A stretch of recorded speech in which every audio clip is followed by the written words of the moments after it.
എല്ലാവർക്കും നമസ്കാരം. എല്ലാവർക്കും ചലഞ്ചർ ആപ്പിന്റെ യൂട്യൂബ് ക്ലാസ്സിലേക്ക് സ്വാഗതം. ഇന്ന് വന്നിരിക്കുന്നത് നിങ്ങൾക്കൊരു നല്ല അധ്യാപകനെ സംഭാവന നൽകാൻ വേണ്ടിയാണ്, സമ്മാനമായി നൽകാൻ വേണ്ടിയാണ് നമ്മുടെ പ്രിയപ്പെട്ട വിഷ്ണു സാറ്. ഇനി മുതൽ വിഷ്ണു സാറും നിങ്ങളോടൊപ്പം ഉണ്ടായിരിക്കും ചലഞ്ചർ ആപ്പിന്റെ ഭാഗമായിട്ട്. സാറ് ഒരുപാട് വർഷമായിട്ട് ഓഫ്ലൈൻ മേഖലകളിൽ സജീവമായി പഠിപ്പിച്ചുകൊണ്ടിരിക്കുന്ന അധ്യാപകനാണ്. അതുപോലെ തന്നെ ഓൺലൈൻ മേഖലയിലും ചലഞ്ചർ ആപ്പിൽ സാറ് വന്നിരിക്കുകയാണ്. സാറ് GK എല്ലാ വിഷയങ്ങളും ഒരുപോലെ കൈകാര്യം ചെയ്ത അധ്യാപകനാണ്. ഇപ്പം നിങ്ങൾക്ക് വേണ്ടി വന്നിരിക്കുന്നത് ആനുകാലികം കറണ്ട് അഫയേഴ്സ് വിഷയവുമായിട്ടാണ്. കേന്ദ്ര ബജറ്റ് നിങ്ങളുടെ മുമ്പിൽ അവതരിപ്പിക്കാൻ വേണ്ടിയാണ്. അത് സാറിൻ്റെ ഒരു ശൈലിയിലാണ് സാർ അവതരിപ്പിക്കുന്നത്. അതായത് ചോദ്യവും ഉത്തരവും നിങ്ങൾക്ക് എങ്ങനെയാണ് വേണ്ടത് ആ രീതിയിൽ സാറ് തന്നെ തയ്യാറാക്കിയ ഒരു നോട്ട്സ് ആണ്. സോ തീർച്ചയായിട്ടും സാറിൻ്റെ സേവനം ഇനി അങ്ങോട്ട് നമുക്ക് ഗുണപ്രദമായിരിക്കും. നമ്മുടെ ലക്ഷ്യത്തിലേക്കുള്ള യാത്രയിൽ സാറും കൂടെ ഉണ്ടായിരിക്കും. അപ്പം സാറിന് ചലഞ്ചറിന്റെ പേരിൽ ഒരു സ്വാഗതം ആശംസിക്കുന്നു. സാറ് ക്ലാസ് എടുക്കും. സാറേ, welcome to challenger app. Wish you all the best. Thank you sir.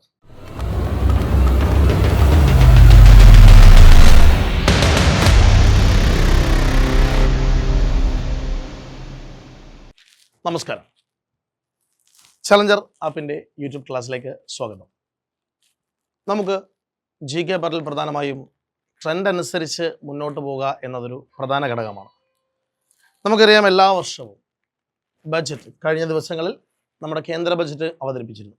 നമ്മുടെ ഇന്ത്യയിൽ ഫെബ്രുവരിയിലെ ആദ്യ ആഴ്ചകളിൽ ഒന്നുകിൽ ഫെബ്രുവരി 1-ാം തീയതിയോ അതല്ലെങ്കിൽ സർക്കാരിൻ്റെ വിവേചനാധികാരമൊക്കെ അനുസരിച്ച് ഫെബ്രുവരിയിലെ ആദ്യ പ്രവൃത്തി ദിനങ്ങളിലോ കേന്ദ്ര ബഡ്ജറ്റ് അവതരിപ്പിക്കാറുണ്ട്. ഈ കേന്ദ്ര ബഡ്ജറ്റ് അവതരിപ്പിക്കുന്ന ആ ഒരു സാമ്പത്തിക വർഷം പൂർണ്ണമായും നമുക്ക് പിന്നീട് വരുന്ന ആ ബഡ്ജറ്റിന് ശേഷം വരുന്ന എല്ലാ പരീക്ഷകളിലും, ഡിഗ്രി ലെവൽ പരീക്ഷകൾ പരിശോധിച്ചാലും, ഒരു 10th ലെവൽ പരീക്ഷകൾ പരിശോധിച്ചാലും, അത്യാവശ്യം +2 ലെവലിലേക്ക് വരുന്ന ഫോഴ്സുകളുടെ ഒക്കെ എക്സാമുകൾ പരിശോധിച്ചാലും ബഡ്ജറ്റുകളിൽ നിന്നും വിവിധ മേഖലകളിൽ നിന്ന് ക്വസ്റ്റ്യൻസ് വരാറും ഉണ്ട്. അത് അപ്ഡേറ്റഡ് ആയിട്ടുള്ള ക്വസ്റ്റ്യൻസ് വരാറുണ്ട്. നമ്മുടെ ഇന്ത്യൻ ബഡ്ജറ്റിൻ്റെ ചരിത്രവുമായി ബന്ധപ്പെട്ട ക്വസ്റ്റ്യൻസും വരാറുണ്ട്. അപ്പോൾ നമുക്ക് അത് കൂടുതലായി ഇന്ന് ചർച്ച ചെയ്യാം. കൂടുതൽ മനസ്സിലാകുന്ന രീതിയിൽ നമുക്കൊന്ന് മുന്നോട്ട് പോകാം. സ്വാഗതം ചെയ്യുന്നു ചലഞ്ചർ ആപ്പിലേക്ക്. നമ്മുടെ ബഡ്ജറ്റ് എന്ന് പറഞ്ഞാൽ ഓർത്തിരിക്കുക, ബഡ്ജറ്റ് എന്ന് പറഞ്ഞാൽ എന്താണ് എന്ന് പലപ്പോഴും ചോദിക്കാറുണ്ട്. അതിനെക്കുറിച്ച് ചെറുതായി ഒന്ന് പറയുകയാണ്. ഒരു രാജ്യത്തിൻ്റെ വരുംകാല സാമ്പത്തിക വർഷം, ആ വരുംകാല സാമ്പത്തിക വർഷത്തെ പ്രതീക്ഷിത വരവ് ചെലവ് കണക്കുകൾ, ഒരു രാജ്യത്തിൻ്റെ വരുംകാല സാമ്പത്തിക വർഷത്തെ പ്രതീക്ഷിത വരവ് ചെലവ് കണക്കുകൾ, ആ പ്രതീക്ഷിതമായ വരവ് ചെലവ് കണക്കുകളെ പറ്റി പ്രതിപാദിക്കുന്ന ഒരു ആധികാരിക ധനകാര്യരേഖയാണ് എപ്പോഴും ബഡ്ജറ്റ്. അപ്പോൾ ഈ ബഡ്ജറ്റിൻ്റെയൊക്കെ ചരിത്രം പരിശോധിച്ചാൽ പണ്ടൊക്കെ ഒരുപാട് തവണ PSC ഈ അടുത്ത സമയത്തൊന്നും ചോദിച്ചു കണ്ടിട്ടില്ലെങ്കിലും മുൻപൊക്കെ ഉള്ള ക്വസ്റ്റ്യൻസ് നമ്മൾ പരിശോധിക്കുമ്പോൾ ഏത് ഭാഷയിൽ നിന്നാണ് ബഡ്ജറ്റ് എന്ന വാക്ക് ഉത്ഭവിച്ചത് എന്നൊക്കെ PSC മുൻപ് ചോദിച്ചിട്ടുണ്ട്. ഫ്രഞ്ച് വേർഡായ ബഗറ്റി, തുകൽബാഗ് എന്ന മലയാളാർത്ഥം വരുന്ന ബഗറ്റി എന്ന ഫ്രഞ്ച് വാക്കിൽ നിന്നാണ് ഈ ബഡ്ജറ്റ് എന്ന വാക്കിൻ്റെ ഉത്ഭവം. അതുപോലെ തന്നെ ഫ്രഞ്ച് വേർഡായ ബഗറ്റി എന്ന വാക്കിൽ നിന്ന് ഉത്ഭവിച്ചു എന്ന് കരുതി ലോകത്താദ്യമേ കൃത്യതയോടുകൂടി ഒരു ബഡ്ജറ്റ് അവതരിപ്പിച്ച പാർലമെൻറ്റ് ഫ്രഞ്ച് പാർലമെൻ്റ് ഒന്നുമല്ല, ഇംഗ്ലണ്ടിലെ പാർലമെൻറ്റിലായിരുന്നു ലോക ചരിത്രം പരിശോധിച്ചാൽ ആദ്യമായി ബഡ്ജറ്റൊക്കെ അവതരിപ്പിച്ചു തുടങ്ങിയത്. അപ്പോൾ ലോകത്തിൽ ആദ്യമായൊക്കെ ബഡ്ജറ്റ് അവതരിപ്പിച്ച രാജ്യമെന്ന് എവിടെയെങ്കിലും PSC ചോദിച്ചാൽ അങ്ങനത്തെ ക്വസ്റ്റ്യൻ ഇതുവരെ ചോദിച്ചിട്ടില്ല. ഞാൻ നിങ്ങളുടെ അറിവിലേക്കായി പറഞ്ഞതാണ്. അങ്ങനെയാണെങ്കിൽ ആ രാജ്യം ഇംഗ്ലണ്ടാണ്. അപ്പോൾ നമുക്കറിയാം, നമ്മുടെ ബ്രിട്ടീഷ് ഇന്ത്യൻ ചരിത്രം, ഇന്ത്യയുടെ ബഡ്ജറ്റിൻ്റെ ചരിത്രം, അത് ബ്രിട്ടീഷ് ഇന്ത്യയിൽ നിന്നാണ് ആരംഭിക്കുന്നത്. അപ്പോൾ ഞാൻ നേരത്തെ പറഞ്ഞതുപോലെ തന്നെ ബഡ്ജറ്റുമായി ബന്ധപ്പെട്ട് നമുക്ക് വരുന്ന പ്രധാനപ്പെട്ട ക്വസ്റ്റ്യൻസിനെ പല തട്ടുകളായി നമുക്ക് തരംതിരിക്കാനും സാധിക്കും. അതിലൊരു തട്ട് എന്ന് പറയുന്നത് ബഡ്ജറ്റിൻ്റെ ഹിസ്റ്റോറിക്കൽ പാർട്ടാണ്. മറ്റൊന്ന് എന്ന് പറയുന്നത് ബഡ്ജറ്റിൻ്റെ കറണ്ട് എക്കണോമിക്കൽ പാർട്ടാണ്. മറ്റൊന്ന് എന്ന് പറയുന്നത് ബഡ്ജറ്റിലേക്ക് വരുന്ന സോഷ്യൽ വെൽഫെയർ സ്കീംസിൻ്റെ പാർട്ടാണ്. അപ്പോൾ നമുക്ക് ബഡ്ജറ്റിൻ്റെ ഒരു ഹിസ്റ്റോറിക്കൽ പാർട്ടും കറണ്ട് എക്കണോമിക്കൽ സ്റ്റാറ്റസ് പാർട്ടുകളും കൂടുതലായി ചോദിക്കുന്ന ഭാഗത്തു നിന്ന് നമുക്ക് ഇപ്പോൾ ചർച്ച ചെയ്യാം. എല്ലാവരെയും ഒന്നുകൂടി സ്വാഗതം ചെയ്യുന്നു. ഓർത്തിരിക്കാം നമുക്ക് ഇന്ത്യയിലെ ബഡ്ജറ്റുകളെ കുറിച്ച്.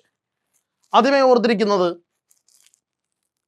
ഇന്ത്യയുടെ പൂർണ്ണമായ പ്രദേശങ്ങൾ, അതായത് ബ്രിട്ടീഷ് ഇന്ത്യയിൽ എല്ലാ പൂർണ്ണമായ പ്രദേശങ്ങളെയും ഉൾപ്പെടുത്തിക്കൊണ്ട് ഇന്ത്യക്ക് വേണ്ടി ഒരു ബഡ്ജറ്റ് തയ്യാറാക്കിയ സാമ്പത്തിക വിദഗ്ധനായിരുന്നു ജെയിംസ് വിൽസൺ. ബ്രിട്ടീഷുകാരനായ ഒരു സാമ്പത്തിക വിദഗ്ധനായിരുന്നു ജെയിംസ് വിൽസൺ. ഇദ്ദേഹമാണ് ഇന്ത്യക്ക് വേണ്ടി ആദ്യം ഒരു ബഡ്ജറ്റ് പ്രിപ്പയർ ചെയ്തത്. പക്ഷെ അവിടെ ഓർത്തിരിക്കേണ്ട മറ്റൊരു ചോദ്യം കൂടി ഞാൻ അതിനോടൊപ്പം പറയുകയാണ്.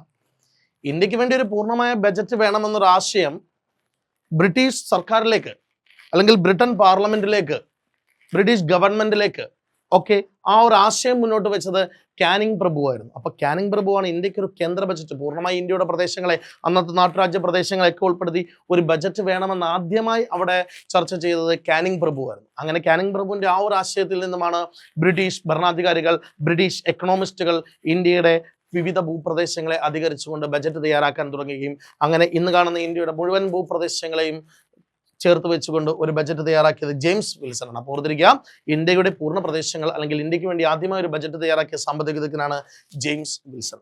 എന്നാൽ അവിടെ ഓർത്തിരിക്കേണ്ട മറ്റൊരു കാര്യം, ഇന്ത്യൻ ബജറ്റിന്റെ പിതാവ് എന്ന് വെക്കുമ്പോൾ അവിടെ ജെയിംസ് വിൽസൺ എഴുതുന്നത് ഇന്ത്യക്കാരൻ തന്നെയായ പ്രശാന്ത് ചന്ദ്ര മഹലനോബിസ്, PC മഹലനോബിസ് ആണ് ഇന്ത്യക്ക് വേണ്ടി ഇന്ത്യയുടെ ബജറ്റിന്റെ പിതാവ് എന്നറിയുന്നത്. അപ്പൊ ഇന്ത്യക്ക് വേണ്ടി ആദ്യമായി ബ്രിട്ടീഷ് ഇന്ത്യയിൽ ബജറ്റ് തയ്യാറാക്കിയ സാമ്പത്തിക വിദഗ്ധൻ ജെയിംസ് വിൽസണും, എന്നാൽ ഇന്ത്യൻ ബജറ്റിന്റെ പിതാവ്, ഫാദർ ഓഫ് ഇന്ത്യൻ ബജറ്റ് എന്നറിയപ്പെടുന്നത് ഈ PC മഹലനോബിസിനെയാണ്, പ്രശാന്ത് ചന്ദ്ര മഹലനോബിസിനെയാണ്. ഓർത്തിരിക്കുക. അപ്പൊ ഞാൻ ഒന്നുകൂടി ഒന്ന് റിപ്പീറ്റ് ചെയ്ത് പറയാം. ഒരു രാജ്യത്തിന്റെ വരുംകാല സാമ്പത്തിക വർഷം, ആ വരുംകാല സാമ്പത്തിക വർഷത്തെ പ്രതീക്ഷിത വരവ് ചെലവ് കണക്കുകൾ, ആ പ്രതീക്ഷിത വരവ് ചെലവ് കണക്കുകളെ പറ്റി പ്രതിപാദിക്കുന്ന ആധികാരികമായ ധനകാര്യരേഖ ഏത് എന്ന് ചോദിച്ചാൽ അതാണ് ബജറ്റ്. ബജറ്റിന് വിവിധങ്ങളായ ധർമ്മങ്ങളുണ്ട്.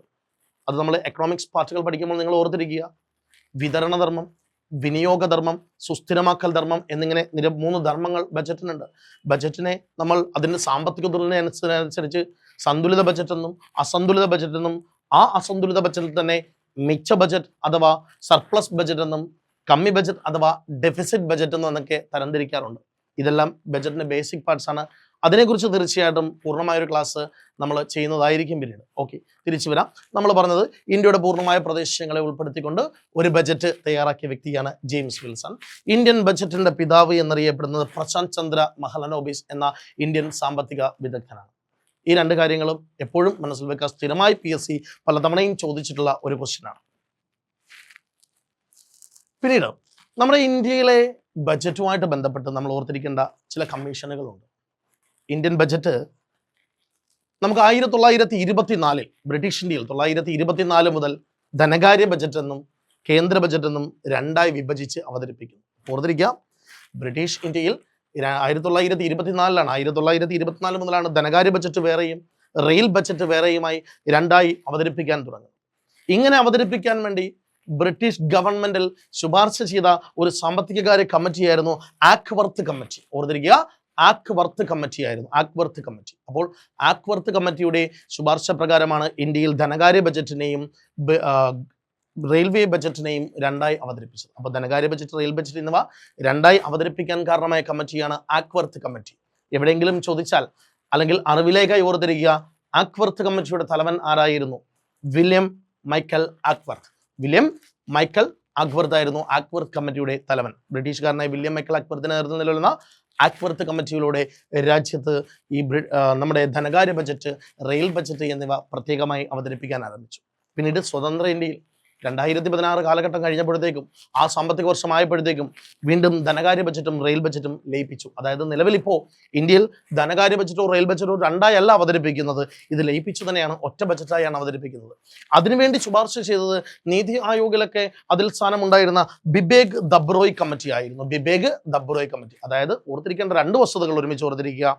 ഇന്ത്യയിലെ ബജറ്റിനെ വിഭജിച്ച് 2ആക്കാൻ ശുപാർശ ചെയ്തത് ബ്രിട്ടീഷ് ഇന്ത്യയിലെ ആക്വർത്ത് കമ്മിറ്റി എങ്കിൽ, ഈ ബജറ്റിനെ ലയിപ്പിച്ച് 1ആക്കാൻ വേണ്ടി ശുപാർശ ചെയ്തത് സ്വതന്ത്ര ഇന്ത്യയിലെ ബിബേഗ് ദബ്രോയ് കമ്മിറ്റി. ബിബേഗ് ദബ്രോയ് കമ്മിറ്റി. ഓർത്തിരിക്കുക. ഇതിനുശേഷം നമ്മുടെ ഇന്ത്യയിൽ ബജറ്റ് അവതരിപ്പിച്ച ധനകാര്യ മന്ത്രിമാരെ കുറിച്ചും അവരുടെ റെക്കോർഡുകളെ കുറിച്ചും ബജറ്റിന്റെ ഹിസ്റ്റോറിക്കൽ വളരെ സ്ഥിരമായി ക്വസ്റ്റ്യൻസ് വരുന്നുണ്ട്. ആ ഭാഗവും നമുക്ക് പെട്ടെന്ന് ഒരു മാർക്ക് കിട്ടുന്ന ഭാഗമാണ്. ആ മാർക്ക് നമുക്ക് ഒരിക്കലും നഷ്ടപ്പെടാൻ പറ്റുന്നതുമല്ല, നഷ്ടപ്പെടുത്താൻ പറ്റുന്നതുമല്ല.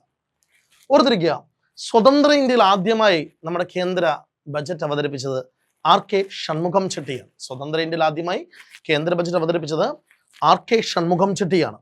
ഓർത്തിരിക്കേണ്ട മറ്റൊരു വസ്തുത, സ്വതന്ത്ര ഇന്ത്യയിലെ ബജറ്റ് എന്ന് പറയുമ്പോൾ 1947 ഇന്ത്യ സ്വതന്ത്രമായ ശേഷമുള്ള ബജറ്റ്. എന്നാൽ 1950 ഇന്ത്യ റിപ്പബ്ലിക് ആയ ശേഷമുള്ള ആദ്യ ബജറ്റ് അവതരിപ്പിച്ചത് ജോൺ മത്തായിയാണ്. അപ്പോൾ 2 ക്വസ്റ്റ്യൻസ് ഓർത്തിരിക്കുക. ഇന്ത്യ റിപ്പബ്ലിക് ആയ ശേഷം ആദ്യമായി ബജറ്റ് അവതരിപ്പിച്ച ജോൺ മത്തായി എന്ന് പറയുമ്പോൾ അദ്ദേഹം ഒരു മലയാളിയായിരുന്നു. അപ്പോൾ ഓർത്തിരിക്കേണ്ട മറ്റൊരു വസ്തുത എന്താ? ഇന്ത്യയിൽ കേന്ദ്ര ബജറ്റ് അവതരിപ്പിച്ച ആദ്യത്തെ മലയാളിയാണ് ജോൺ മത്തായി.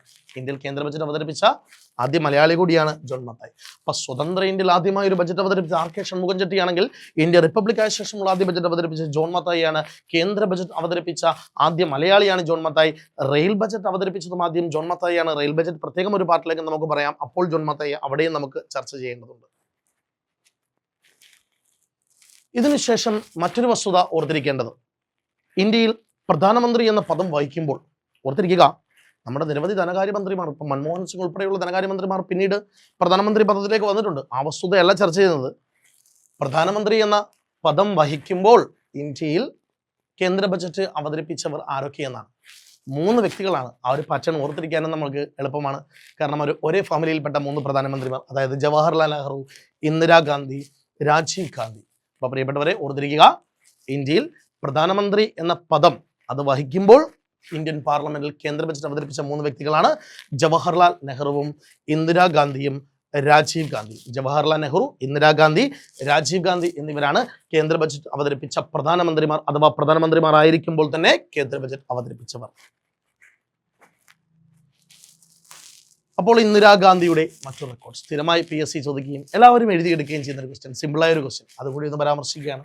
ഇന്ത്യയിൽ ബജറ്റ് അവതരിപ്പിച്ച ആദ്യ വനിത, കേന്ദ്ര ബജറ്റ് അവതരിപ്പിച്ച ആദ്യ വനിത ഇന്ദിരാഗാന്ധി. സ്ഥിരമായ ക്വസ്റ്റ്യൻ. അപ്പോൾ ആ സ്വതന്ത്ര ഇന്ത്യയിൽ കേന്ദ്ര ബജറ്റ് അവതരിപ്പിച്ച 2ാമത്തെ വനിതയാണ് നമ്മുടെ നിലവിലെ ധനകാര്യമന്ത്രിയായിരിക്കുന്ന നിർമ്മല സീതാരാമൻ. അപ്പോൾ ബജറ്റ് അവതരിപ്പിച്ച ആദ്യ വനിത ഇന്ദിരാഗാന്ധിയും ബജറ്റ് അവതരിപ്പിച്ച 2ാമത്തെ വനിതയാണ് നിർമ്മല സീതാരാമൻ എന്നുകൂടി ഓർത്തിരിക്കുക.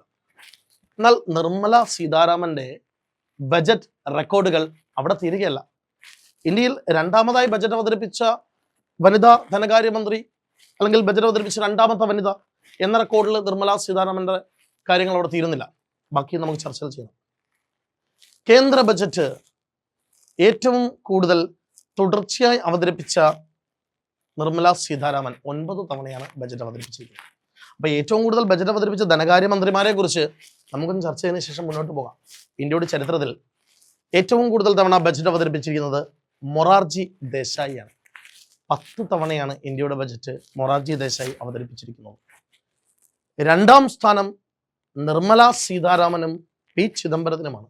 അവിടെ ശ്രദ്ധിക്കേണ്ട കാര്യം, നിങ്ങളുടെ കയ്യിലുള്ള പഴയ ടെക്സ്റ്റുകളോ പഴയ റെഫറൻസുകളോ നിങ്ങൾ ഉപയോഗിക്കുമ്പോൾ നിർമ്മല സീതാരാമൻ കേന്ദ്ര ബജറ്റ് അവതരിപ്പിച്ചത് തുടർച്ചയായി 8 തവണ എന്നായിരിക്കും 2026 മുൻപ് ഇറങ്ങിയ ടെക്സ്റ്റുകളിൽ ഉള്ളത്.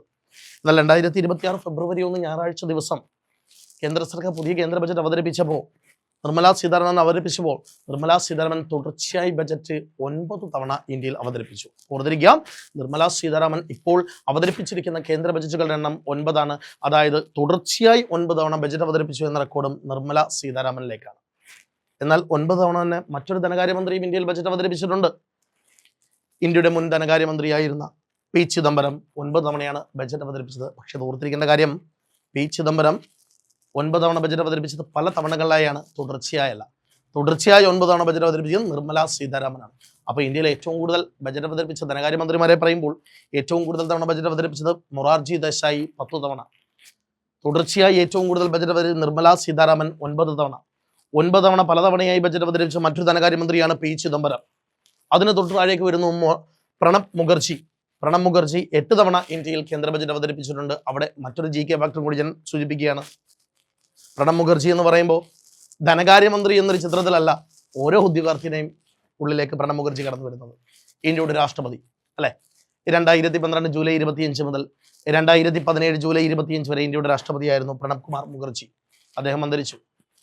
ഈ പ്രണബ് കുമാർ മുഖർജിയുടെ പ്രത്യേകത, ധനകാര്യമന്ത്രിയായ ശേഷമാണ് ഇന്ത്യയിൽ അദ്ദേഹം രാഷ്ട്രപതിയായത്. അപ്പോൾ അവിടെ വീണ്ടും ഒരു ക്വസ്റ്റ്യൻ നമുക്ക് അതിൽ നിന്നും ക്രിയേറ്റ് ചെയ്തെടുക്കാൻ പറ്റും. അതായത് സ്വതന്ത്ര ഇന്ത്യയിൽ ധനകാര്യമന്ത്രി എന്ന പദം വഹിച്ച ശേഷം രാഷ്ട്രപതി എന്ന പദവിയിലേക്ക് എത്തിയ വ്യക്തികൾ ആരൊക്കെ? അപ്പോൾ ഓർത്തിരിക്കുക, സ്വതന്ത്ര ഇന്ത്യയിൽ ആദ്യമായി ധനകാര്യമന്ത്രി ആയ ശേഷം രാഷ്ട്രപതിയായത് ആർ വെങ്കിട്ടരാമനായിരുന്നു. 1980കളിൽ ആർ വെങ്കിട്ടരാമൻ ഇന്ത്യയുടെ ധനകാര്യമന്ത്രിയായിരുന്നു. 1987 മുതൽ ഇതേ ആർ വെങ്കിട്ടരാമൻ ഇന്ത്യയുടെ രാഷ്ട്രപതിയായിരുന്നു. 2009 കാലഘട്ടത്തിലൊക്കെ പ്രണബ് മുഖർജി ഇന്ത്യയുടെ ധനകാര്യമന്ത്രിയായിരുന്നു. പലതവണ പ്രണബ് മുഖർജി ഇന്ത്യയുടെ ധനകാര്യമന്ത്രിയായിട്ടുണ്ട്. ഈ പ്രണബ് മുഖർജി പിന്നീട് 2012 ഇന്ത്യയുടെ രാഷ്ട്രപതി തെരഞ്ഞെടുപ്പിൽ മത്സരിക്കുകയും ഇന്ത്യയിൽ രാഷ്ട്രപതിയായി മാറുകയും ചെയ്തു. അപ്പോൾ 2 കാര്യങ്ങൾ ഓർത്തിരിക്കുക. സ്വതന്ത്ര ഇന്ത്യയിൽ ധനകാര്യമന്ത്രി എന്ന പദം വഹിച്ച ശേഷം രാഷ്ട്രപതിയായ 2 വ്യക്തികൾ, ഒന്നാമത്തേത് ആർ വെങ്കിട്ടരാമനും രണ്ടാമത്തേത് പ്രണബ് മുഖർജിയുമാണ്. അപ്പോൾ ഞാൻ ഒന്നുകൂടി പറയുന്നു, ഇന്ത്യയിൽ കേന്ദ്ര ബജറ്റ് അവതരിപ്പിച്ച ധനകാര്യമന്ത്രിമാർ റെക്കോർഡുകളിൽ ഏറ്റവും കൂടുതൽ തവണ മൊറാർജി ദേശായി, 9 തവണ തുടർച്ചയായി നിർമ്മല സീതാരാമൻ, പലതവണയായി 9 തവണ പി ചിദംബരം, 8 തവണ പ്രണബ് മുഖർജി. അതിനോടൊപ്പം തന്നെ പഠിക്കുക, സ്വതന്ത്ര ഇന്ത്യയിൽ ധനകാര്യമന്ത്രി എന്ന പദം വഹിച്ച ശേഷം ഇന്ത്യയുടെ രാഷ്ട്രപതിയായ ആദ്യ വ്യക്തി ആർ വെങ്കിട്ടരാമനും രണ്ടാമത്തെ വ്യക്തി പ്രണബ് കുമാർ മുഖർജി എന്ന പ്രണബ് മുഖർജിയുമായിരിക്കുന്നു. ഇനി നമുക്ക് നിർമ്മല സീതാരാമന്റെ പേരിൽ ഇന്ത്യയിലുള്ള മറ്റ് റെക്കോർഡുകളുടെ കാര്യം കൂടി ഞാൻ പറഞ്ഞു. ആദ്യമായി ഇന്ത്യയിൽ പേപ്പർ രഹിത ബജറ്റ് അഥവാ ഡിജിറ്റൽ ബജറ്റ് അവതരിപ്പിച്ചത് നിർമ്മല സീതാരാമനാണ്. അതുപോലെ ബജറ്റ് അവതരണത്തിൽ ഏറ്റവും കൂടിയ സമയമായ 2 മണിക്കൂർ 40 മിനിറ്റ്, ഏറ്റവും കുറഞ്ഞ സമയമായ 56 മിനിറ്റും എടുത്തതും നിർമ്മല സീതാരാമൻ റെക്കോർഡുകളാണ്. 2020-21 എന്ന സാമ്പത്തിക വർഷത്തിൽ നിർമ്മല സീതാരാമൻ ഇന്ത്യക്ക് വേണ്ടി അവതരിപ്പിച്ച ബജറ്റിൽ 2 മണിക്കൂർ 40 മിനിറ്റുകൾ എടുത്തുകൊണ്ട് റെക്കോർഡ് ചെയ്തു. അതായത് ഏറ്റവും കൂടുതൽ സമയദൈർഘ്യത്തിൽ കേന്ദ്ര ബജറ്റ് അവതരിപ്പിച്ച ധനകാര്യമന്ത്രിയായി 2020-21 സാമ്പത്തിക വർഷത്തിൽ നിർമ്മല സീതാരാമൻ മാറിയിട്ടുണ്ട്. ഇതിന് ശേഷം 2024-25 സാമ്പത്തിക വർഷത്തിൽ 2024 നമുക്കറിയാം, 2024 മെയ് മാസത്തിൽ നമ്മുടെ പാർലമെന്റ് തെരഞ്ഞെടുപ്പായിരുന്നു. അപ്പോൾ 2024 മെയ്ക്ക് തൊട്ട് മുമ്പുള്ള ഇടക്കാല ബജറ്റ്, ഫെബ്രുവരിയിലെ ഇടക്കാല ബജറ്റ്, ആ 2024 കേന്ദ്രത്തിൽ അവതരിപ്പിച്ച ഇടക്കാല ബജറ്റ് 56 മിനിറ്റ് കൊണ്ടാണ് നിർമ്മല സീതാരാമൻ അവതരിപ്പിച്ചത്. ഓർത്തിരിക്കുക, ഇന്ത്യയുടെ ചരിത്രത്തിൽ ഏറ്റവും സമയദൈർഘ്യമെടുത്ത് ബജറ്റ് അവതരിപ്പിച്ചതും ഏറ്റവും കുറഞ്ഞ സമയദൈർഘ്യത്തിൽ ബജറ്റ് അവതരിപ്പിച്ചതും ഒരേ ഒരാളാണ്, നിർമ്മല സീതാരാമനാണ്. നിർമ്മല സീതാരാമൻ. അപ്പോൾ ഇന്ത്യയിൽ ആദ്യമായി പേപ്പർ രഹിത ബജറ്റ് അവതരിപ്പിച്ച ധനകാര്യമന്ത്രി അഥവാ ഡിജിറ്റൽ ബജറ്റ് അവതരിപ്പിച്ച ധനകാര്യമന്ത്രിയാണ് നിർമ്മല സീതാരാമൻ. ഇന്ത്യയിൽ ബജറ്റ് അവതരണത്തിൽ ഏറ്റവും കൂടുതൽ സമയദൈർഘ്യം ഉപയോഗിച്ച നിർമ്മല സീതാരാമനാണ്. ഏറ്റവും കുറഞ്ഞ സമയദൈർഘ്യത്തിൽ ബജറ്റ് അവതരിപ്പിച്ചതും നിർമ്മല സീതാരാമനാണ്. അതുപോലെ തന്നെ അടുത്തൊരു റെക്കോർഡ്, അധികം ആരും ശ്രദ്ധിക്കാത്ത ഒരു റെക്കോർഡ്, അധികം ചർച്ച ചെയ്യപ്പെടാത്ത റെക്കോർഡ്, എന്നാൽ PSC ഒരു തവണ ചോദിച്ച റെക്കോർഡ്. നമ്മുടെ ഇന്ത്യൻ ബജറ്റ് നിങ്ങൾക്കറിയാം, കഴിഞ്ഞ ദിവസത്തെ പത്രവാർത്തകൾ നോക്കിക്കഴിഞ്ഞാൽ, ന്യൂസ് പോർട്ടലുകൾ നോക്കിക്കഴിഞ്ഞാൽ, നിർമ്മല സീതാരാമൻ ബജറ്റ് അവതരിപ്പിക്കാനായി ആ സഭയിലേക്ക് എത്തുമ്പോൾ ബഹുമാനപ്പെട്ട ധനകാര്യമന്ത്രിയുടെ കൈവശമുള്ളത് കറുത്ത തുകൽ ബാഗ് അല്ല, ഒരു ചുവന്ന ബാഗാണ്. ആ ബാഗിന്റെ മുകളിൽ ഒരു അശോക സ്തംഭം ആലേഖനം ചെയ്തിട്ടുമുണ്ട്. ഈ രീതി ആദ്യമായി അവലംബിച്ചതും നിർമ്മല സീതാരാമനാണ്. ബജറ്റ് അവതരിപ്പിക്കുന്ന ആ ബജറ്റിന്റെ പുറം ചട്ടയിൽ അല്ലെങ്കിൽ പുറം പൊതിയിൽ അശോക സ്തംഭം ആലേഖനം ചെയ്തുകൊണ്ട് ആദ്യമായി പാർലമെന്റിലേക്ക് വന്ന ഇന്ത്യൻ ധനകാര്യമന്ത്രിയും നിർമ്മല സീതാരാമനാണ്. അപ്പോൾ ഓർത്തിരിക്കുക, ഇന്ത്യയിൽ ബജറ്റ് അവതരിപ്പിച്ച 2ാമത്തെ വനിതയാണ് നിർമ്മല സീതാരാമൻ. തുടർച്ചയായി ഏറ്റവും കൂടുതൽ ബജറ്റ് അവതരിപ്പിച്ചിരിക്കുന്നത് 9 തവണയോളം നിർമ്മല സീതാരാമനാണ്. ആദ്യത്തെ പേപ്പർ രഹിത ബജറ്റ് അഥവാ ഡിജിറ്റൽ ബജറ്റ് അവതരിപ്പിച്ചിരിക്കുന്നത് നിർമ്മല സീതാരാമനാണ്. ഏറ്റവും സമയദൈർഘ്യത്തിൽ ബജറ്റ് അവതരിപ്പിച്ചിരിക്കുന്നത് നിർമ്മല സീതാരാമനാണ്. ഏറ്റവും കുറഞ്ഞ സമയദൈർഘ്യത്തിൽ ബജറ്റ് അവതരിപ്പിച്ചിരിക്കുന്നതും ഇതേ നിർമ്മല സീതാരാമനാണ്. ബജറ്റിന്റെ പുറം ചട്ടയിൽ അശോക സ്തംഭം ആലേഖനം ചെയ്തുകൊണ്ട് പാർലമെന്റിലേക്ക് എത്തിയ ആദ്യത്തെ ഇന്ത്യൻ ധനകാര്യമന്ത്രിയുമാണ് നിർമ്മല സീതാരാമൻ. നമ്മുടെ ഇന്ത്യയിൽ ഒരു കാലഘട്ടത്തിൽ 1997 കാലഘട്ടത്തിലാണ്, 94 എന്നാണ്, 97 കാലഘട്ടത്തിലാണ്, ഞാൻ ഒന്ന് തിരുത്താം. 1997 കാലഘട്ടത്തിൽ HD ദേവഗൌഡ ഗവൺമെന്റിന്റെ കാലഘട്ടത്തിൽ പി ചിദംബരം അവതരിപ്പിച്ച ഒരു ബജറ്റ് ഉണ്ട്. അന്ന് ധനകാര്യമന്ത്രിയായിരുന്ന പി ചിദംബരം. അതിനെയാണ് ഇന്ത്യൻ ചരിത്രത്തിലെ ഡ്രീം ബജറ്റ് എന്നറിയപ്പെടുന്നത്. അപ്പോൾ ഓർത്തിരിക്കുക, ഇന്ത്യയുടെ സ്വപ്ന ബജറ്റ് എന്ന വിശേഷണത്തിൽ ഒരു ബജറ്റ് അവതരിപ്പിച്ചത്, ഇന്ത്യയിൽ എക്കണോമിസ്റ്റുകൾക്കിടയിൽ ഡ്രീം ബജറ്റ് എന്നറിയപ്പെടുന്ന ബജറ്റ് അവതരിപ്പിച്ച ധനകാര്യമന്ത്രിയാണ് ബഹുമാനപ്പെട്ട പി ചിദംബരം. മുൻ ധനകാര്യമന്ത്രിയായിരുന്ന പി ചിദംബരമാണ് ഇന്ത്യയിൽ ഡ്രീം ബജറ്റ് അവതരിപ്പിച്ചിരിക്കുന്നത്. മറ്റൊരു വസ്തുതയിൽ സ്ഥിരമായി ഉദ്യോഗാർത്ഥികൾക്ക് തെറ്റുപറ്റുന്ന 2 വസ്തുതകൾ, ഒരു കൺഫ്യൂസിങ് ഫാക്ട്സ് ആയിട്ട് തന്നെ നമുക്ക് കരുതാം. നമ്മുടെ ഇന്ത്യയിൽ ഒരു കാലഘട്ടം വരെ ബജറ്റ് അവതരിപ്പിച്ചിരുന്നത് ഉച്ചയ്ക്ക് ശേഷമുള്ള സമയമായിരുന്നു. ഇതിന് കാരണമെന്ന് പറയുന്നത് ബ്രിട്ടീഷ് പാർലമെന്റിൽ ബജറ്റ് അവതരിപ്പിക്കുന്ന സമയത്തെ മുൻനിർത്തിയാണ് ഇന്ത്യൻ പാർലമെന്റിലും ബജറ്റ് അവതരിപ്പിച്ചത്. അതിനെ മാതൃകയാക്കിക്കൊണ്ടായിരുന്നു. എന്നാൽ ഈ ബജറ്റ് അവതരണ സമയം രാവിലെ 11 മണിയിലേക്ക് ചേഞ്ച് ചെയ്ത ധനകാര്യമന്ത്രി യശ്വന്ത് സിൻഹ ആയിരുന്നു. അപ്പോൾ ഓർത്തിരിക്കുക, ഇന്ത്യയിൽ കേന്ദ്ര ബജറ്റിന്റെ അവതരണ സമയത്തിൽ മാറ്റം വരുത്തിയ ധനകാര്യമന്ത്രിയാണ് യശ്വന്ത് സിൻഹ. അവിടെ ഞാൻ വീണ്ടും പറയുന്നു, സമയക്രമത്തിലാണ് യശ്വന്ത് സിൻഹ മാറ്റം വരുത്തിയത്. ഓർത്തിരിക്കേണ്ട വസ്തുതയാണ്, ഇന്ത്യൻ ബജറ്റിന്റെ അവതരണ സമയത്തിൽ മാറ്റം വരുത്തിയ ധനകാര്യമന്ത്രിയാണ് യശ്വന്ത് സിൻഹ. അവിടെ ശ്രദ്ധിക്കൂ, മറ്റൊരു ക്വസ്റ്റ്യൻ, കൺഫ്യൂസിംഗ് ഫാക്ട്സ് ആയി വരുന്നത്, കേന്ദ്ര ബജറ്റിന്റെ അവതരണ തീയതിയിൽ മാറ്റം വരുത്തിയ ധനകാര്യമന്ത്രി. ഒരു വാക്ക് മാത്രമാണ് അങ്ങോട്ടും ഇങ്ങോട്ടും മാറുന്നത്.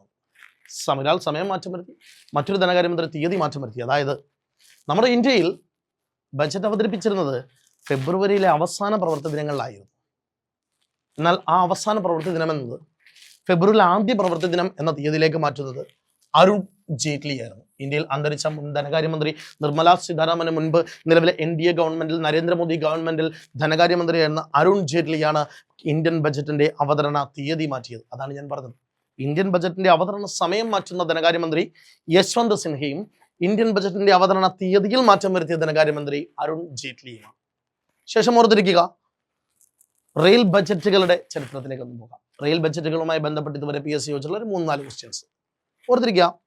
സ്വതന്ത്ര ഇന്ത്യയിൽ ആദ്യമായി, ഞാൻ ആദ്യം പറഞ്ഞതാണ്, ജോൺ മത്തായിയുടെ പേര് നമ്മൾ റെയിൽ ബജറ്റിലേക്ക് കൊണ്ടുവരുന്നു എന്നുള്ളത്.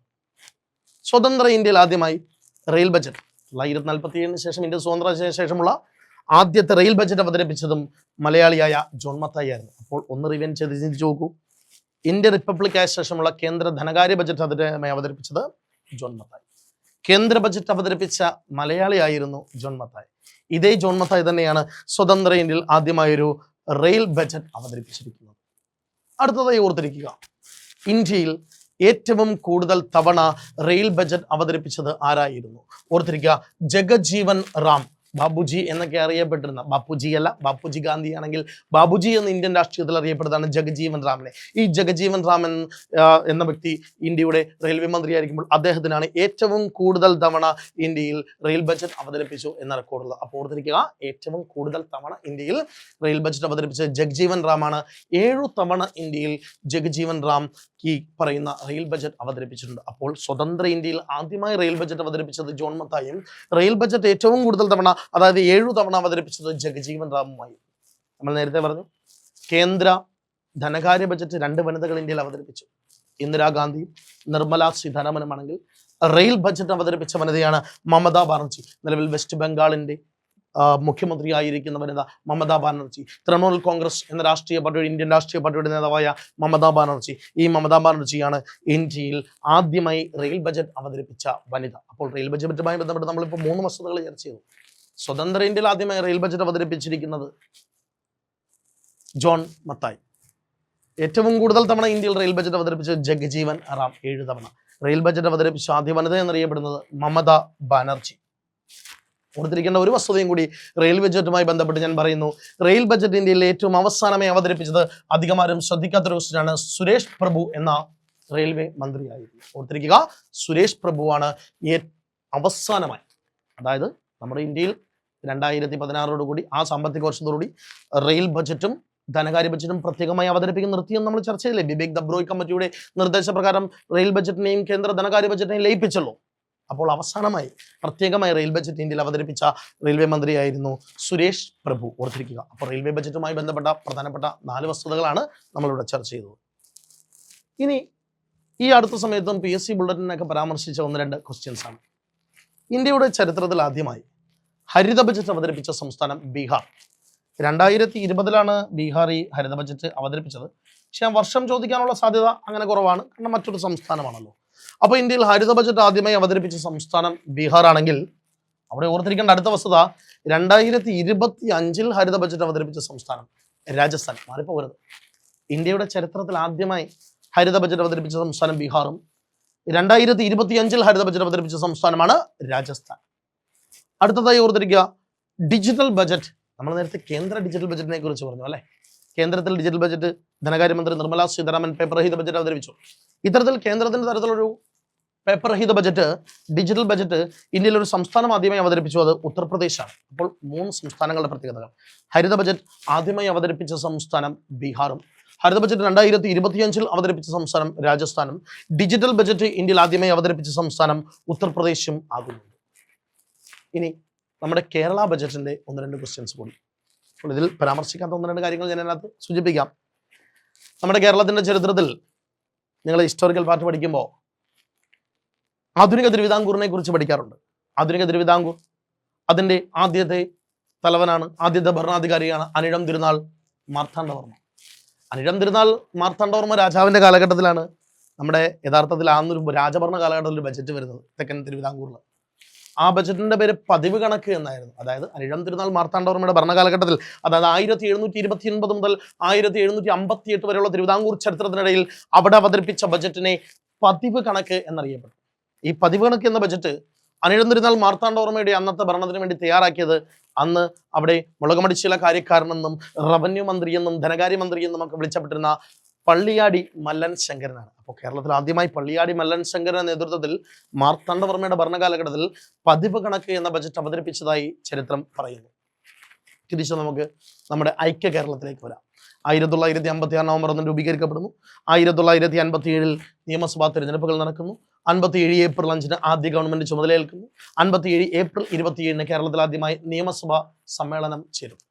അപ്പോൾ കേരള നിയമസഭയിൽ ആദ്യമായി ബജറ്റ് അവതരിപ്പിച്ചത് സി അച്യുതമേനോനാണ്. കേരളത്തിൽ പിൽക്കാലത്ത് മുഖ്യമന്ത്രിയായ, കേരളത്തിന്റെ ആദ്യ ധനകാര്യമന്ത്രിയായിരുന്ന, EMSന്റെ മന്ത്രിസഭയിൽ ധനകാര്യമന്ത്രിയായിരുന്ന സി അച്യുതമേനോനാണ് കേരള നിയമസഭയിൽ ആദ്യമായി ഒരു ബജറ്റ് അവതരിപ്പിച്ചത്. പിന്നീട് ഓർത്തിരിക്കേണ്ട അടുത്ത വസ്തുത, കേരള നിയമസഭയിൽ ഏറ്റവും കൂടുതൽ തവണ ബജറ്റ് അവതരിപ്പിച്ചത് KM മാണിയാണ്. അദ്ദേഹം ഇപ്പോൾ ജീവിച്ചിരിപ്പില്ല, മരിച്ചുപോയി. നമുക്ക് 2014 മുതൽ 2016 വരെയായിരുന്നു അദ്ദേഹം ഏറ്റവും അവസാനം കേരളത്തിന്റെ ധനകാര്യമന്ത്രിയായിരുന്നത്.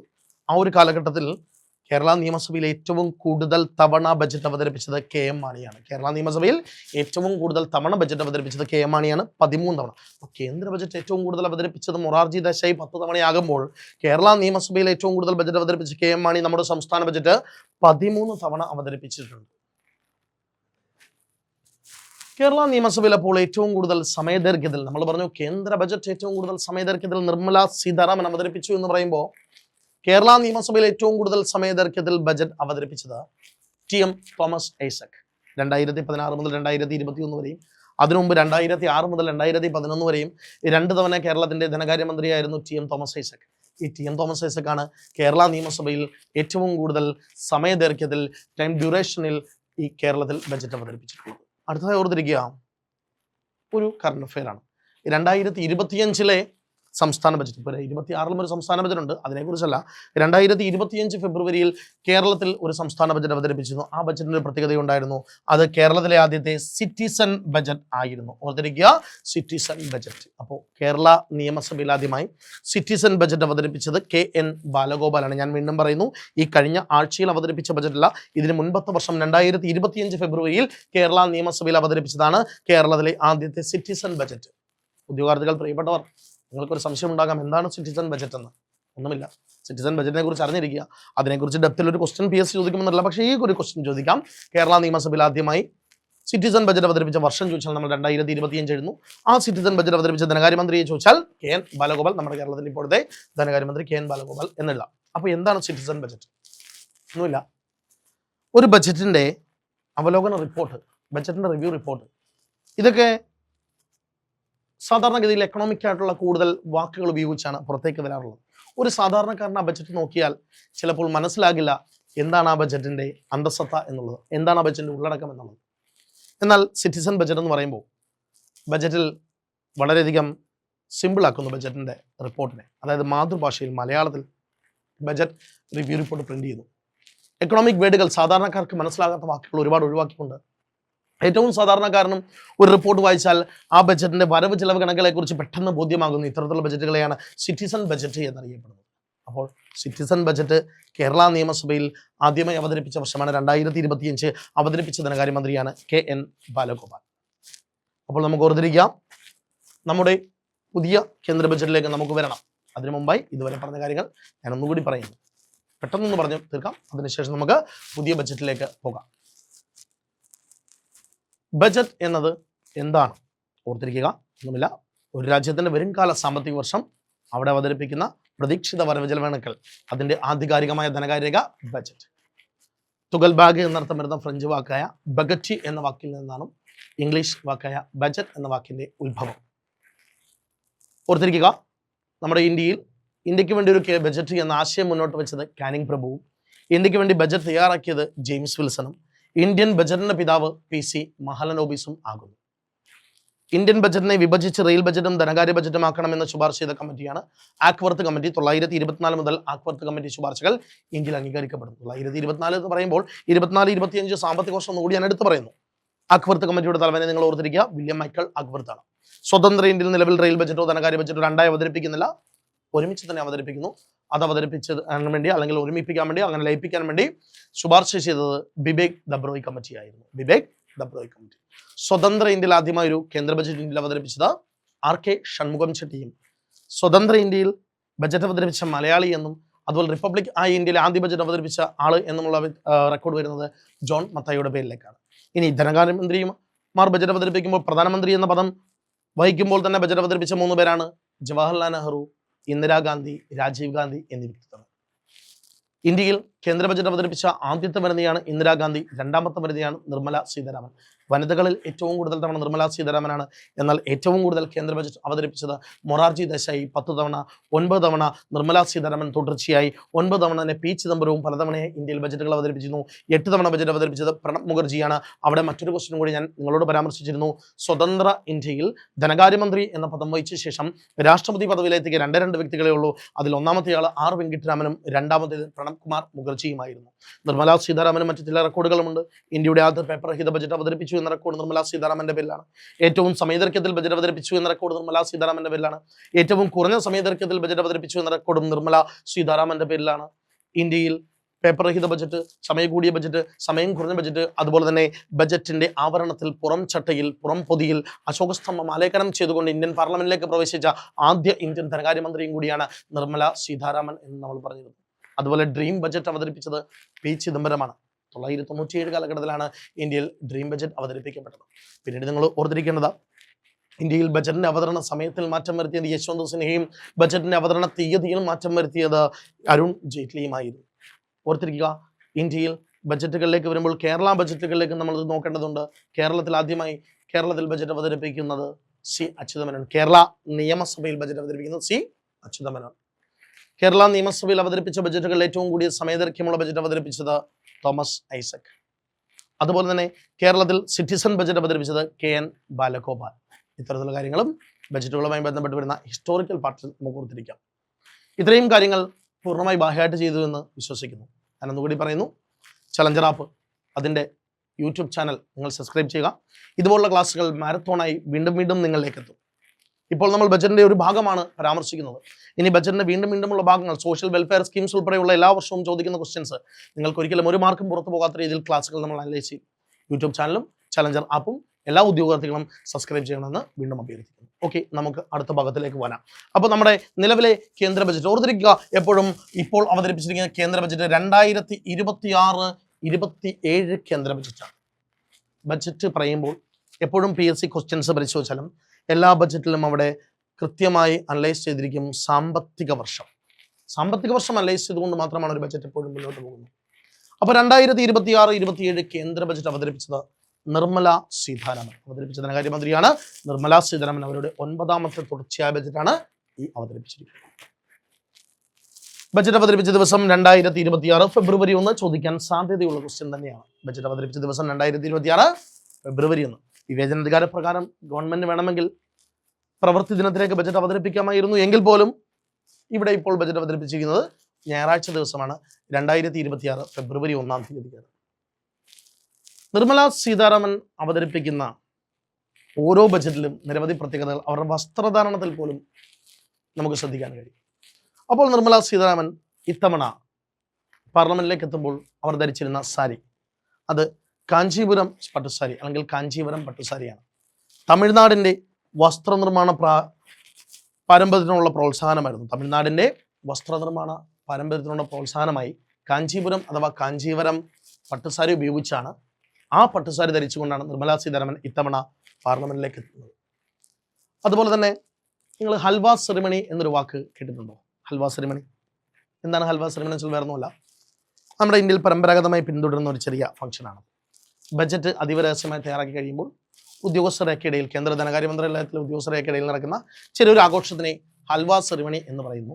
അപ്പോൾ എവിടെയെങ്കിലും വന്നിട്ട് PSC ഹൽവ സെറിമണി എന്ന വാക്ക് എന്തുമായിട്ട് ബന്ധപ്പെട്ടിരിക്കുന്നു എന്ന് ചോദിച്ചാൽ നമ്മുടെ ബജറ്റിന്റെ തയ്യാറാക്കലുമായി ബന്ധപ്പെട്ട വാക്കാണ് ഹൽവ സെറിമണി. മുൻപ് ബജറ്റ് തയ്യാറാക്കിയിരുന്നത് പാർലമെന്റ് നോർത്ത് ബ്ലോക്കിലെ ധനകാര്യ മന്ത്രാലയത്തിലെ ആസ്ഥാനത്തായിരുന്നു. എന്നാൽ 2026-27 കഴിഞ്ഞ ദിവസം നമ്മുടെ മുന്നിലേക്ക് എത്തിയ ഈ കേന്ദ്ര ബജറ്റ് തയ്യാറാക്കിയത് കർത്തവ്യപഥ് മന്ദിരത്തിലാണ്. അപ്പോൾ ഇന്ത്യയിൽ കർത്തവ്യപഥ് മന്ദിരത്തിൽ വെച്ച് തയ്യാറാക്കിയ ആദ്യ ബജറ്റാണ് 2026-27 കേന്ദ്ര ബജറ്റ്. അവതരിപ്പിച്ച ദിവസം ഞാൻ കൂടി പറയുന്നു, 2026 ഫെബ്രുവരി 1 തീയതി. ഈ ബജറ്റിന്റെ അവതരണ സമയം 1 മണിക്കൂർ 25 മിനിറ്റ് ആയിരുന്നു. 1 മണിക്കൂർ 25 മിനിറ്റാണ് ബജറ്റ് അവതരിപ്പിച്ചത്. ബജറ്റിലേക്ക് അടുത്തതായി നമുക്ക് ചോദിക്കാനുള്ള മറ്റു ചില ക്വസ്റ്റ്യൻസാണ്. ബജറ്റിന്റെ പ്രധാനപ്പെട്ട പ്രഖ്യാപനം, അതിനൊരു തലക്കെട്ട് എന്ന് പറയുന്നത് യുവശക്തി അധിഷ്ഠിത ബജറ്റ് ആയിരുന്നു. അപ്പോൾ നിലവിൽ ഇവിടെ അവതരിപ്പിക്കപ്പെട്ടത് യുവശക്തി അധിഷ്ഠിത ബജറ്റ്. അപ്പോൾ PSC ചിലപ്പോൾ ചോദിക്കാൻ 2026-27 കേന്ദ്ര ബജറ്റിന് താഴെ പറഞ്ഞ ഏതൊക്കെ പ്രസ്താവനകൾ യോജിക്കുന്നു? അതിലൊരു പ്രസ്താവനയെ ചിലപ്പോൾ ചോദിക്കാം. യുവശക്തി അധിഷ്ഠിത ബജറ്റ് എന്ന പ്രഖ്യാപനത്തിൽ അവതരിപ്പിച്ച ബജറ്റ്. യുവശക്തി അധിഷ്ഠിത ബജറ്റ് എന്താണെന്നുള്ളത് കൂടുതലായി എക്സ്പ്ലെയിൻ ചെയ്ത് തന്നെ ഗവൺമെന്റ് പറയുന്നുണ്ട്. പാർശ്വവൽക്കരിക്കപ്പെട്ടവർ, പിന്നോക്കം നിൽക്കുന്നവർ, ദരിദ്രർ എന്നിവർക്ക് ഈ ബജറ്റിൽ സാമൂഹ്യ സുരക്ഷാ പദ്ധതികളിൽ മുൻഗണന നൽകുന്നു. അല്ലെങ്കിൽ ബജറ്റുമായി ബന്ധപ്പെട്ട എല്ലാ പദ്ധതികളും പാർശ്വവൽക്കരിക്കപ്പെട്ടവർക്കോ പിന്നോക്കം നിൽക്കുന്നവർക്കോ ദരിദ്രരോ എന്നിവർ ഉന്നമനത്തിന് വേണ്ടിയാണെന്നു അതിനെ നമ്മൾ യുവശക്തി അധിഷ്ഠിത ബജറ്റ് എന്ന് പറയുന്നു. അടുത്തായി ഓർത്തിരിക്കേണ്ട ലക്ഷ്യം വികസിത ഭാരതം. ഇത് പുതിയൊരു ലക്ഷ്യമല്ല, അവിടെ ചിന്തിക്കേണ്ട ഒരു കാര്യം. 2022 കേന്ദ്ര ഗവൺമെന്റ് ബജറ്റിൽ ഒരു പ്രഖ്യാപനം ഉണ്ടായിരുന്നു.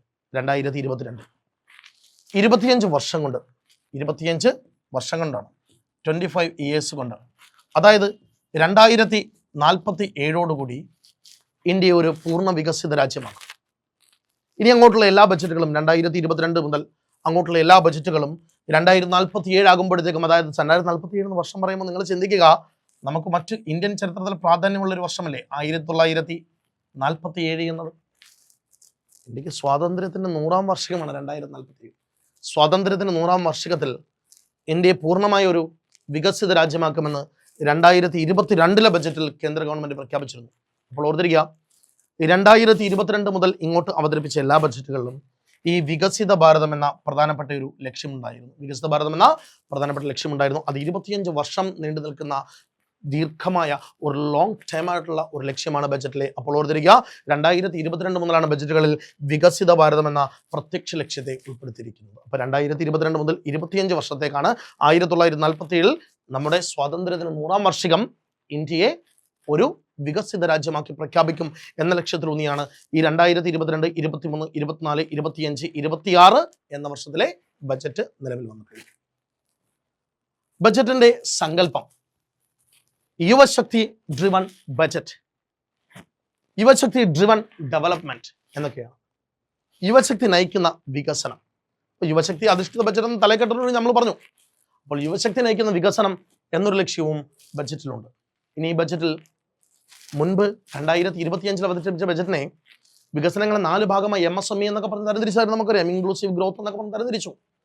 അതുപോലെ തന്നെ ഈ 2026 ബജറ്റിനെ 3 കർത്തവ്യങ്ങളായി തരംതിരിച്ചിരിക്കുന്നു. അതിലെ പദ്ധതികളെയും എക്കണോമിക് സിറ്റുവേഷൻസിനെയും 3 കർത്തവ്യങ്ങളായി തരംതിരിച്ചിരിക്കും. ഇമ്പോർട്ടന്റ് ആണ്.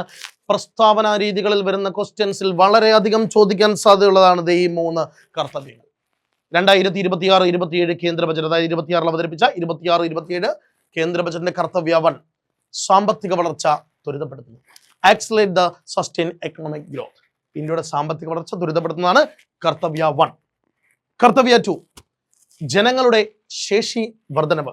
Fulfil aspiration of our people. ജനങ്ങളുടെ സാമ്പത്തിക ശേഷി ഉൾപ്പെടെ, ജനങ്ങളുടെ പർച്ചേസിംഗ് പവർ ഉൾപ്പെടെ, അതായത് നമ്മുടെ വാങ്ങൽ ശേഷി ഉൾപ്പെടെ, നമ്മുടെ പ്രതിശീർഷ വരുമാനം ഉൾപ്പെടെ വർദ്ധിപ്പിക്കുക. കർത്തവ്യ 2 ജനങ്ങളുടെ ശേഷി വർധനവ് എന്നതാണ്. കർത്തവ്യ 3 ഏവർക്കും ഒപ്പം വികസനം, എല്ലാവർക്കും വികസനം. Inclusive growth. ഒരു രാജ്യത്തിന്റെ സാമ്പത്തിക വളർച്ച ആ രാജ്യത്തെ അടിസ്ഥാനപരമായി ജീവിക്കുന്ന, ഏറ്റവും താഴേക്കിടയിൽ ജീവിക്കുന്ന പൗരന്മാരിലേക്ക് ഉൾപ്പെടെ എത്തിച്ചേരണം എന്ന ആശയമാണ് ഇൻക്ലൂസീവ് ഗ്രോത്ത്. ആ ഇൻക്ലൂസീവ് ഗ്രോത്ത് ആണ് 3ാം കർത്തവ്യം, ഏവർക്കുമൊപ്പം എല്ലാവരുടെയും വികസനം. വിഷൻ ഓഫ് സബ്കാ സാത്ത് സബ്കാ വികാസ്. അപ്പോൾ പ്രിയപ്പെട്ടവർ ഓർത്തിരിക്കേണ്ട ഏറ്റവും പ്രധാനപ്പെട്ട 3 പോയിന്റുകളാണ് നമ്മളിവിടെ ചർച്ച ചെയ്തത്. 2026-27 സാമ്പത്തിക വർഷത്തെ കേന്ദ്ര ബജറ്റിലെ 3 കർത്തവ്യങ്ങൾ. കർത്തവ്യ 1 സാമ്പത്തിക വളർച്ച ത്വരിതപ്പെടുത്തുന്നു. കർത്തവ്യ 2 ജനങ്ങളുടെ ശേഷി വർധനവ്. കർത്തവ്യ 3 ഏവർക്കുമൊപ്പം വികസനം, എല്ലാവരുടെയും വികസനം. വിഷൻ ഓഫ് സബ്കാ സാത്ത് സബ്കാ വികാസ്, ഇൻക്ലൂസീവ് ഗ്രോത്ത് എന്നതുകൂടി ഉൾപ്പെടുത്തിയ വികസനം. ഈ 3 കാര്യങ്ങൾ മസ്റ്റായിട്ടും കാണാതെ പഠിച്ചു വെക്കുക. അടുത്തതായി സ്ഥിരമായി ചോദിക്കുന്ന ക്വസ്റ്റ്യൻ എല്ലാ സാമ്പത്തിക വർഷങ്ങളും. ഈ സാമ്പത്തിക വർഷം എന്ന് പറയുമ്പോൾ നമുക്കിനി പരീക്ഷകൾ ജൂൺ മാസം മുതലാണ്. പ്രിലിംസ് പരീക്ഷകളും മെയിൻ പരീക്ഷകളും. അപ്പോൾ പരീക്ഷകളുടെ പ്രത്യേകത എന്താ? ഇപ്പോഴത്തെ 10th ലെവൽ പരീക്ഷയുണ്ട്, നമുക്ക് +2 ലെവൽ പരീക്ഷയുണ്ട്, ഡിഗ്രി ലെവൽ പരീക്ഷകളുണ്ട്. സ്റ്റേറ്റ് വൈഡിൽ പ്രിലിംസ് ഉള്ള പരീക്ഷകളും ഡിസ്ട്രിക്ട് ലെവൽസിലേക്ക് വരുമ്പോൾ പ്രിലിംസ് സംവിധാനം ഇല്ലാത്ത പരീക്ഷകളും. എല്ലാ പരീക്ഷകൾക്കും കൃത്യമായി ചോദിക്കാൻ ഒതുങ്ങുന്ന ഒരു ക്വസ്റ്റ്യനാണ് 2026-27 സാമ്പത്തിക വർഷത്തിൽ ഇന്ത്യ ലക്ഷ്യമാക്കുന്ന സാമ്പത്തിക വളർച്ച. 6.8% മുതൽ 7.2% വരെയാണ്. നിങ്ങൾ 5 ഇയർ പ്ലാൻസ് ഒക്കെ പഠിക്കുമ്പോൾ സാമ്പത്തിക വളർച്ച ലക്ഷ്യം പഠിക്കാറില്ലേ? അപ്പോൾ അതുപോലെ ഇന്ത്യ അടുത്ത സാമ്പത്തിക വർഷം എത്ര സാമ്പത്തിക വളർച്ച ലക്ഷ്യം നേടുന്നു?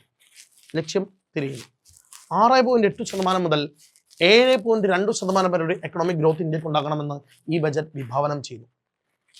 എന്നാൽ ഇതിന് മുമ്പത്തെ വർഷം, അതായത് കഴിഞ്ഞ വർഷം അപ്പോൾ നമ്മൾ എത്ര സാമ്പത്തിക വളർച്ച നേടിയെടുത്തിരുന്നു എന്നുകൂടി ഈ ബജറ്റിൽ പ്രഖ്യാപിക്കും. കഴിഞ്ഞ സാമ്പത്തിക വർഷം നമ്മൾ 7.4% സാമ്പത്തിക വളർച്ച നേടിയെടുത്തു. രണ്ടും തമ്മിൽ മാറിപ്പോകരുത്. പല പ്രസിദ്ധീകരണങ്ങളും കഴിഞ്ഞ ദിവസങ്ങളിൽ ഞാൻ കണ്ടു, ലക്ഷ്യമാക്കുന്ന സാമ്പത്തിക വളർച്ച 7% എന്ന് മാത്രം കൊടുത്തിരിക്കുന്നു. അതൊരു കൃത്യതയുള്ള ഉത്തരമല്ല. നിങ്ങൾ ഓർത്തിരിക്കുക, കൃത്യതയുള്ള ഉത്തരം ഇതാണ്. 2 ചോദ്യങ്ങൾ ഞാനിവിടെ മസ്റ്റായിട്ടും പറഞ്ഞിരിക്കുന്നു. 2026-27 സാമ്പത്തിക വർഷത്തിൽ ഇന്ത്യ ലക്ഷ്യമാക്കുന്ന സാമ്പത്തിക വളർച്ച 6.8% മുതൽ 7.2% വരെയാണ്. 2025-26 സാമ്പത്തിക വർഷത്തിൽ ഇന്ത്യ നേടിയെടുത്തിരുന്ന സാമ്പത്തിക വളർച്ച 7.4%. 7.4%. അപ്പം മുൻ സാമ്പത്തിക വർഷത്തിൽ നമ്മൾ 7.4% സാമ്പത്തിക വളർച്ച നേടിയെടുത്തുവെങ്കിൽ ഇനിയുള്ള സാമ്പത്തിക വർഷത്തിൽ 6.8%-നും 7.2%-നും ഇടയിൽ നിൽക്കുന്ന ഒരു സാമ്പത്തിക വളർച്ച നമ്മുടെ ഗവൺമെന്റ് ലക്ഷ്യമാക്കുന്നു എന്നുകൂടി ഓർത്തിരിക്കുക. ഇനി മുൻ സാമ്പത്തിക വർഷത്തെയും വരുംകാല സാമ്പത്തിക വർഷത്തെയും കണക്കുകൾ തമ്മിൽ നമുക്കൊന്ന് അങ്ങോട്ട് വേണ്ട കമ്പാരിസൺ ചെയ്ത് പഠിക്കാം. കഴിഞ്ഞ ബജറ്റ് 2025-26 ബജറ്റ്, അതിൽ ഇപ്പോഴത്തെ ബജറ്റല്ല, മുൻ ബജറ്റിനെ കുറിച്ചാണെന്ന് പറയുകയാണ്. പൊതുവരുമാനം അപ്രോക്സിമേറ്റ് 34.96 ലക്ഷം കോടി രൂപയായിരുന്നു. പൊതുചെലവ് 50.65 ലക്ഷം കോടി രൂപയായിരുന്നു. പൊതുകടം ഏകദേശം 14.82 ലക്ഷം കോടി രൂപയാകണമെന്ന് ഗവൺമെന്റ് ചർച്ച ചെയ്തു അന്ന് 2025-26. ഇത് കഴിഞ്ഞൊരു സാമ്പത്തിക വർഷം ചോദിച്ചൊരു ക്വസ്റ്റൻ അല്ല, എന്നാൽ നിങ്ങളുടെ അറിവിലേക്ക് വേണ്ടി ഓർത്തിരിക്കുക. എവിടെയെങ്കിലും നമുക്ക് ചോദിച്ചാലോ, ഇമ്പോർട്ടൻ്റ് ആണ്. അപ്പോൾ ഇനി 26-27 പുതിയ സാമ്പത്തിക വർഷം പൊതുവരുമാനം നമ്മൾ പ്രതീക്ഷിക്കുന്നത് 36.5 ലക്ഷം കോടിയാണ്. അപ്പോൾ ഓർത്തിരിക്കുക, മുൻ സാമ്പത്തിക വർഷത്തിലെ പൊതുവരുമാനം 34.96 ലക്ഷം കോടി രൂപയായിരുന്നുവെങ്കിൽ വരുംകാല സാമ്പത്തിക വർഷത്തിലെ പൊതുവരുമാനം 36.5 ലക്ഷം കോടി രൂപയാണ്. മുൻ സാമ്പത്തിക വർഷത്തേക്കാൾ കൂടിയ പൊതുവരുമാനം. ഈ പൊതുവരുമാനം ഞാനിവിടെ പറയുമ്പോൾ അറ്റ പൊതുവരുമാനമാണ് ഞാൻ പറയുന്നത്.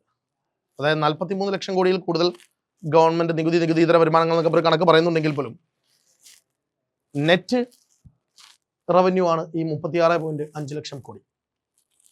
അതുപോലെ തന്നെ 26-27 നമ്മൾ പ്രതീക്ഷിക്കുന്ന പൊതുചെലവ് 53.5 ലക്ഷം കോടിയാണ്. 53.5 ലക്ഷം കോടി. അപ്പോൾ ഒന്ന് ചിന്തിച്ചു നോക്കി, മുൻ സാമ്പത്തിക വർഷത്തിൽ പുതിയ 50.65 ലക്ഷം കോടി രൂപയാണെങ്കിൽ ഈ സാമ്പത്തിക വർഷത്തിലെ പൊതുചെലവ് 53.5 ലക്ഷം കോടി രൂപയാണ്. പൊതുവരുമാനം വർദ്ധിച്ചതിനോടൊപ്പം പൊതു ചെലവും വർദ്ധിച്ചു. മുൻ സാമ്പത്തിക വർഷത്തിൽ 14.82 ലക്ഷം കോടി രൂപയുടെ പൊതുകടം എന്ന് പറയുമ്പോൾ വരുംകാല സാമ്പത്തിക വർഷത്തിൽ 11.7 ലക്ഷം കോടി രൂപയുടെ പൊതുകടം. ഈ 11.7 ലക്ഷം കോടി രൂപയുടെ പൊതുകടം എന്ന് പറയുമ്പോൾ മറ്റൊരു കാര്യം കൂടി അവിടെ ചിന്തിക്കുക. ഗവൺമെന്റ് എടുക്കുന്ന പൊതുകടമല്ല ഞാൻ ഈ പറഞ്ഞിരിക്കുന്നത്, അറ്റ പൊതുകടമാണ്, നെറ്റ് ഡെപ്റ്റ് വാല്യൂ ആണ്. അതായത് 17 ലക്ഷം കോടിയോളം രൂപ നമ്മുടെ ഗവൺമെന്റ് വരുംകാല സാമ്പത്തിക വർഷത്തിൽ പൊതു കടമായി നമ്മുടെ രാജ്യത്തേക്ക് എത്തിക്കാൻ തീരുമാനിച്ചിട്ടുണ്ട്. അതിന്റെ പലിശയും തിരിച്ചടവും കഴിഞ്ഞ് നമ്മുടെ രാജ്യത്ത് നിലനിൽക്കുന്ന കറണ്ട് പീരീഡിൽ നിലനിൽക്കുന്ന പൊതുകടമാണ് 11.7 ലക്ഷം കോടി രൂപ. അപ്പോൾ ഈ 3 പോയിന്റുകൾ ഓർത്തിരിക്കുക. പൊതുവരുമാനം 36.5 ലക്ഷം കോടിയും, പൊതുചെലവ് 53.5 ലക്ഷം കോടിയും, പൊതുകടം 11.7 ലക്ഷം കോടി. അപ്പൊ 25-26 നമ്മൾ പറഞ്ഞു, 26-27 പറഞ്ഞു. ഈ ഒരു ചോദ്യം വളരെ ഇമ്പോർട്ടൻ്റ് ആണ്. എല്ലാ സാമ്പത്തിക വർഷങ്ങളിലും PSC വിടാതെ പിന്തുടരുന്ന ക്വസ്റ്റ്യൻ. ഏത് സാമ്പത്തിക വർഷം എടുത്താലും ഏത് ബജറ്റ് എടുത്താലും ആ ബജറ്റിനോട് തുറന്നുള്ള സാമ്പത്തിക വർഷത്തിൽ ഈ ക്വസ്റ്റ്യൻ മസ്റ്റായിട്ടും PSC ചോദിച്ചിരിക്കും. ഇത് ഉദ്യോഗാർത്ഥികൾ അധികം എഴുതാറും ഇല്ല. ഈ ക്വസ്റ്റ്യൻ അങ്ങ് വിട്ടിട്ട് പോവുകയാണ് ചെയ്യുന്നത്. അപ്പോൾ എല്ലാവരും എഴുതുന്ന ക്വസ്റ്റ്യൻസ് എഴുതുന്നവരുമുണ്ട്, അതിനോടൊപ്പം തന്നെ എല്ലാവരും വിട്ടിട്ട് പോകുന്ന ചില ക്വസ്റ്റ്യൻസ് എഴുതുന്നവരുണ്ട്. അവരായിരിക്കും റാങ്കുകൾ ഉയർന്നു വരികയും റാങ്ക് മേക്കിംഗ് ക്വസ്റ്റ്യൻസ് ആയിട്ട് നമ്മൾ പരിഗണിക്കപ്പെടുകയും ചെയ്യുന്നത്. അത്തരത്തിൽ ക്വസ്റ്റ്യനാണ്. മുൻ ബജറ്റിലെ ധനക്കമ്മി, ഫിസ്ക്കൽ ഡെഫിസിറ്റ് 4.4%. ബജറ്റിലെ ധനക്കമ്മിയാണ് 4.4%. നിലവിലെ ബജറ്റിലെ ധനക്കമ്മി 4.3%. 4.3%. അപ്പോൾ ഓർത്തിരിക്കുക, ഇന്ത്യയുടെ മുൻ സാമ്പത്തിക വർഷത്തെ 2025-26 ഫിസ്ക്കൽ ഡെഫിസിറ്റ് അഥവാ ധനക്കമ്മി ചോദിച്ചു കഴിഞ്ഞാൽ 4.4% എന്നും നിലവിലെ ധനക്കമ്മി എന്ന് ചോദിച്ചു കഴിഞ്ഞാൽ 4.3% എന്നും എഴുതുക. അതായത് 0.1% വ്യത്യാസം മാത്രമേ ഉള്ളൂ. മാറിപ്പോകരുത്. സാമ്പത്തിക വർഷം എപ്പോഴും ശ്രദ്ധിച്ച് മാത്രം ബജറ്റുമായിട്ട് ബന്ധപ്പെട്ട ക്വസ്റ്റ്യൻ അറ്റൻഡ് ചെയ്യുക. 25-26 വെച്ചാൽ 4.4%. 26-27 വെച്ചാൽ 4.3% ധനക്കമ്മി രാജ്യത്ത് ക്രിയേറ്റ് ചെയ്യപ്പെടും. ഇതിനു മുമ്പ് ഒരു കാര്യം കൂടി ഞാൻ പറഞ്ഞു തരാം. മാറ്റമില്ലാത്ത മറ്റൊരു കമ്മിയും കൂടിയുണ്ട്. റവന്യൂ ഡെഫിസിറ്റ് 2 വർഷങ്ങളിലും 1.5% തന്നെയാണ്. അതായത് 2025-26 എന്നതിന്റെ റവന്യൂ കമ്മിയെ കുറിച്ച് ചോദിച്ചാലും 26-27 റവന്യൂ കമ്മി എന്ന് വെച്ചാലും അതിൽ കൂടുതലോ കുറവോ വരുന്നില്ല. 2 വർഷങ്ങളിലും റവന്യൂ കമ്മി 1.5% തന്നെയാണ്. അപ്പോൾ ഓർത്തിരിക്കുക, ധനക്കമ്മിയിൽ മാത്രമാണ് 0.1 മാറ്റം വരുന്നത്. 2 വർഷത്തെയും റവന്യൂ കമ്മി ഉദ്യോഗാർത്ഥികൾ ഓർത്തിരിക്കുക 1.5%. ധനക്കമ്മി എന്താണെന്നും റവന്യൂ കമ്മി എന്താണെന്നും ബജറ്റ് കമ്മി എന്താണെന്നുമുള്ള വിശദമായ ഒരു ക്ലാസ് പിന്നീട് എക്കണോമിക്സിന്റെ ഭാഗമായി നമുക്ക് ചെയ്യാം. എന്നാലും ഈ പോയിന്റുകൾ ഓർത്തിരിക്കുക. നിലവിൽ ധനക്കമ്മി 4%, മുൻപത്തെ ധനക്കമ്മി 4.4%, നിലവിലെ ധനക്കമ്മി എന്ന് പറയുന്നത് 4.3%, മുൻപത്തെയും ഇപ്പോഴത്തെയും റവന്യൂ കമ്മി 1.5%. ഇനി ബജറ്റിൽ പ്രധാനമായും ചോദിക്കുന്ന അടുത്ത 2 പാറ്റേൺ കൂടിയാകുമ്പോൾ ബജറ്റിലെ ഒരു എക്കണോമിക് പോർഷൻസ് നമുക്ക് കവർ ചെയ്യാൻ പറ്റും.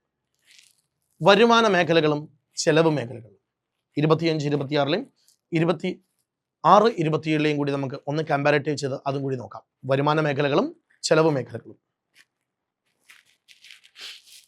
റുപ്പീസ് കം ഫ്രം നമ്മുടെ നിലവിലെ പൊതു വരുമാനങ്ങൾ. ബോറോവിങ് ആൻഡ് ലയബിലിറ്റി, മലയാളത്തിൽ കടം വാങ്ങലും മറ്റു ബാധ്യതകളും. നമ്മുടെ രാജ്യത്ത് വരുമാനമായി തന്നെയാണ് കൂടുന്നത്. പൊതു കടം വാങ്ങലും മറ്റു ബാധ്യതകളുമാണ് നിലവിലുള്ളതിലും മുൻ സാമ്പത്തിക വർഷത്തിനെയും ഏറ്റവും വലിയ വരുമാനം. അപ്പോൾ രാജ്യത്ത് ലഭിച്ച വരുമാനത്തിൽ ഏറ്റവും വലുത് കടം വാങ്ങലും മറ്റു ബാധ്യതകളും. ഉദ്യോഗാർത്ഥികൾക്ക് യാതൊരു കൺഫ്യൂഷനും വേണ്ട. കഴിഞ്ഞ വർഷവും ഈ വർഷവും 24% തന്നെയായിരുന്നു. ആകെ വരുമാനത്തിന്റെ 24% ബോറോവിങ്സ് ആൻഡ് ലയബിലിറ്റി ആയി, കടം വാങ്ങലും മറ്റു ബാധ്യതകളും. മുൻ വർഷവും ഈ വർഷവും ഏറ്റവും വലിയ നികുതി വരുമാനം, നികുതികളിൽ ഏറ്റവും കൂടുതൽ വരുമാനം ലഭിക്കുന്നത് ഇൻകം ടാക്സ് ആണ്. പക്ഷെ അവിടെ ചെറിയൊരു വ്യത്യാസമുണ്ട്. 25-26 ഇൻകം ടാക്സ് ആയിട്ട് 22% തുകയാണ് ലഭിച്ചതെങ്കിൽ 26-27 പ്രതീക്ഷിക്കുന്നത് 21%. അപ്പോൾ അവിടെയും ഒരു വ്യത്യാസം. ഇൻകം ടാക്സ് 25-26 ചോദിച്ചാൽ ആകെ വരുമാനത്തിന്റെ 22%, 26-27 ചോദിച്ചാൽ 21%. GST വലിയ വ്യത്യാസം GSTയിലുണ്ട്. വളരെയധികം ശ്രദ്ധിക്കണം GSTയും കോർപ്പറേറ്റ് ടാക്സും. കാരണം മുൻ സാമ്പത്തിക വർഷത്തിൽ കഴിഞ്ഞ ബജറ്റിൽ മുന്നിട്ട് നിന്നത് GST ആണ്. GST 18%, corporate tax 17%. എന്നാൽ ഇവിടെ പ്രകടമായ വ്യത്യാസം ക്രിയേറ്റ് ചെയ്യപ്പെട്ടു. GST 3% കുറഞ്ഞ് 15% കോർപ്പറേറ്റ് ടാക്സ് 17%, 1% അധികരിച്ചത് 18%ലേക്ക് പോവുകയും ചെയ്തു. വളരെയധികം ഉദ്യോഗാർത്ഥികൾ എഴുതി വെച്ച് തന്നെ പഠിക്കേണ്ട ഒരു കാര്യമാണിത്. മുൻ വർഷത്തെ GST 18% ആണെങ്കിൽ ഈ വർഷം GST 15%. മുൻ വർഷത്തെ കോർപ്പറേറ്റ് ടാക്സ് 17% ആണെങ്കിൽ ഈ വർഷത്തെ കോർപ്പറേറ്റ് ടാക്സിന്റെ പ്രതീക്ഷിത ലഭ്യത 18% ആകുന്നു. അപ്പോൾ ആ വ്യത്യാസം കൃത്യമായി പഠിക്കുക. നോൺ ടാക്സ് റവന്യൂ, നികുതി ഇതര വരുമാനം കഴിഞ്ഞ വർഷം 9% ഈ വർഷം അത് 1% വർദ്ധിച്ച് 10%. അപ്പോൾ 25-26 non tax revenue 9%, 26-27 non tax revenue 10%. Union excise duty മാറ്റമുണ്ട്. മുൻ വർഷത്തെ 5% ആണെങ്കിൽ നിലവിലെ സാമ്പത്തിക വർഷത്തിൽ 6%. കസ്റ്റംസ് ഡ്യൂട്ടി മാറ്റമില്ല, 2 വർഷങ്ങളിലും 4%. നോൺ ഡെപ്റ്റ് ക്യാപിറ്റൽ റെസിപ്റ്റ്, കടബാധ്യത ഇല്ലാത്ത മൂലധന വരുമാനം. നോൺ ഡെപ്റ്റ് ക്യാപിറ്റൽ റെസിപ്റ്റ്, കടബാധ്യത ഇല്ലാത്ത മൂലധന വരുമാനം മുൻ വർഷത്തിൽ 1% ആണെങ്കിൽ നിലവിലെ സാമ്പത്തിക വർഷത്തിൽ 2% ഉയർന്നു. ഈ പെർസെൻറ്റേജുകൾ എല്ലാ ഉദ്യോഗാർത്ഥികളും എഴുതി വെക്കുകയും പരീക്ഷയ്ക്ക് തൊട്ട് മുൻപ് നമ്മൾ പോകുന്നതിൻ്റെ നമ്മുടെ അവസാനവട്ട പ്രിപ്പറേഷനായിട്ട് ഇത് കാണാതെ പഠിച്ച് പോവുകയും ചെയ്യണം. മസ്റ്റായിട്ട് നിങ്ങൾക്ക് ജൂൺ മുതൽ വരുന്ന ഡിസംബർ മുതൽ വരുന്ന ഏതെങ്കിലും ഒരു പരീക്ഷയ്ക്ക് ഇതിൽ നിന്നുള്ള ക്വസ്റ്റ്യൻസ് ഉറപ്പായും ഉണ്ടാവും. 100% ചലഞ്ചർ ആപ്പിൻ്റെ പേരിൽ നിങ്ങൾക്ക് ഞാനത് ഉറപ്പ് തരികയാണ്. ഈ ഒരു ടേബിൾ കൃത്യമായിട്ട് പഠിച്ചുക. 25-26 26-27 ഇത് റുപ്പീസ് കം ഫ്രം നമ്മുടെ വരുമാനമാണ്. അടുത്തത് നമ്മുടെ ചെലവ് മേഖലയാണ്, അതും പഠിക്കാം. റുപ്പീസ് ഗോസ് ടു, നമ്മുടെ രാജ്യത്തെ ബജറ്റിൽ ഏറ്റവും കൂടുതൽ ചെലവ് വരുന്നത് സംസ്ഥാന വിഹിതമാണ്. കേന്ദ്രം സംസ്ഥാനങ്ങൾക്ക് നൽകുന്ന വിഹിതമാണ്. കേന്ദ്ര ഗവൺമെന്റ് ഏറ്റവും വലിയ ചെലവ് 2 വർഷങ്ങളിലും 22% തന്നെയാണ്. മുൻ ബജറ്റിലും സംസ്ഥാന വിഹിതമായിരുന്നു ഏറ്റവും വലിയ ചെലവ് 22% ആണെങ്കിൽ ഈ ബജറ്റിലും ചെലവുകൾ ഏറ്റവും വലിയ സംസ്ഥാന വിഹിതം തന്നെയാണ് 22%. അതിന് തൊട്ട് താഴേക്ക് വരുന്നത് പലിശ തിരിച്ചടവാണ്. നമ്മൾ നേരത്തെ പറഞ്ഞില്ലേ ബോറോവിങ്സ് ആൻഡ് ലയബിലിറ്റീസ്, പൊതുകടം. ഇതിനുള്ള പലിശ തിരിച്ചടവ് എന്ന് പറയുന്നത് രാജ്യത്തെ മൊത്തം ചെലവിന്റെ 20%, 2 വർഷങ്ങളിലും 20% തന്നെയായിരുന്നു. അതായത് മുൻ സാമ്പത്തിക വർഷത്തിലെ ബജറ്റിലും ഈ സാമ്പത്തിക വർഷത്തിലും പലിശ തിരിച്ചടവ് 20%. അപ്പോൾ ചെലവുകളിൽ ആദ്യത്തെ 2 യാതൊരു മാറ്റവുമില്ല. 22%, 20%മായി തന്നെ മുൻ സാമ്പത്തിക വർഷവും ഈ സാമ്പത്തിക വർഷവും നിലനിൽക്കും. അടുത്തത് കേന്ദ്ര പദ്ധതിയും കേന്ദ്ര ആവിഷ്കൃത പദ്ധതിയും. സെൻട്രൽ സെക്ടറൽ സ്കീമും സെൻട്രലി സ്പോൺസേഡ് സ്കീമും. സെൻട്രൽ സെക്ടറൽ സ്കീം എന്ന് പറയുമ്പോൾ അതിനകത്തുള്ള വ്യത്യാസം ഞാൻ ആദ്യം പറയാം. കേന്ദ്രം മാത്രം നടപ്പിലാക്കുന്ന സോഷ്യൽ വെൽഫെയർ സ്കീംസാണ് സെൻട്രൽ സെക്ടറൽ സ്കീം അഥവാ കേന്ദ്ര പദ്ധതി എന്ന് പറയുന്നത്. ഇനി കേന്ദ്ര ആവിഷ്കൃത പദ്ധതി, അതിന് ഇംഗ്ലീഷിൽ നമ്മൾ സെൻട്രലി സ്പോൺസേഡ് സ്കീം എന്നാണ് എക്കണോമിക്സിലെ ബജറ്റിൽ പറയുക. അത് വേറൊന്നുമല്ല, ഏതെങ്കിലും ഒരു പദ്ധതിയുടെ കുറച്ച് ഭാഗം പണം മുടക്കുന്നത് കേന്ദ്ര ഗവൺമെന്റ്, ബാക്കി സംസ്ഥാന ഗവൺമെന്റുകളും. ഇതാണ് കേന്ദ്ര ആവിഷ്കൃത പദ്ധതി. അപ്പൊ കേന്ദ്രം മാത്രം പണം മുടക്കുന്ന പദ്ധതികളെ കേന്ദ്ര പദ്ധതി എന്നും കേന്ദ്രവും സംസ്ഥാനവും ചേർന്ന് മുന്നോട്ട് കൊണ്ടുപോകുന്ന പദ്ധതികളെ കേന്ദ്ര ആവിഷ്കൃത പദ്ധതി എന്നും അറിയപ്പെടുന്നു. അപ്പോൾ നമ്മുടെ ബജറ്റിൽ 2025-26 കേന്ദ്ര പദ്ധതികൾക്കായി മാറ്റിവെച്ചത് 16% തുകയാണെങ്കിൽ ഈ വർഷം അതിൽ 1% വർധനമുണ്ട്, 17%. അപ്പോൾ കേന്ദ്ര പദ്ധതി സെൻട്രൽ സെക്ടറൽ സ്കീംസിനായി മുൻ വർഷത്തെ 16%, ഈ വർഷം 17% ചിലവുണ്ട്. കേന്ദ്ര ആവിഷ്കൃത പദ്ധതി മാറ്റമില്ല, 8% തന്നെയാണ്. അടുത്ത ധനകാര്യ കമ്മീഷൻ ചെലവ് മുൻ വർഷങ്ങളിൽ 8% ഈ വർഷം 7%. പ്രതിരോധ ചെലവ് ശ്രദ്ധിക്കുക, ഏറ്റവും കൂടുതൽ കേരള PSC നമ്മുടെ ധനകാര്യ ബജറ്റുകളിൽ നിന്ന്, ആ ബജറ്റുകളുടെ ചെലവുകളിൽ നിന്ന് ഏറ്റവും കൂടുതൽ ചോദിക്കുന്നതാണ് പ്രതിരോധ ചെലവ്. ഒരു മാറ്റമില്ല. ഏറ്റവും കൂടുതൽ PSC ക്വസ്റ്റ്യൻസ് കഴിഞ്ഞ 5 വർഷത്തെ ക്വസ്റ്റ്യൻ എടുത്ത് നോക്കിയാൽ ഓരോരോ ബജറ്റിലെയും പ്രതിരോധ ചെലവ് PSC എടുത്ത് തന്നെ ചോദിച്ചിട്ടുണ്ട്. അത് മസ്റ്റായും കാണാതെ പഠിക്കണം. ഓർത്തിരിക്കുക, 2025-26 8% 2026-27 11%. ചിന്തിക്കാൻ നമുക്ക്, പ്രതിരോധ ചെലവ് നമ്മുടെ രാജ്യത്ത് 3% കൂടി. 3% കൂടുന്നു എന്ന് സിമ്പിളായി പറയുമ്പോൾ എത്ര ലക്ഷം കോടി രൂപയുടെ വർധനമായിരിക്കും പ്രതിരോധ ചെലവിലേക്ക് വന്നത്? ഓപ്പറേഷൻ സിന്ദൂർ ഏത് സാമ്പത്തിക വർഷമായിരുന്നു? 2025-26 സാമ്പത്തിക വർഷം അല്ലേ? അപ്പൊ അതിന്റെയൊക്കെ പശ്ചാത്തലത്തിൽ നമ്മുടെ സുരക്ഷ വർദ്ധിപ്പിച്ചില്ലേ? നമുക്ക് യുദ്ധ ചെലവുകൾ കൂടിയില്ലേ?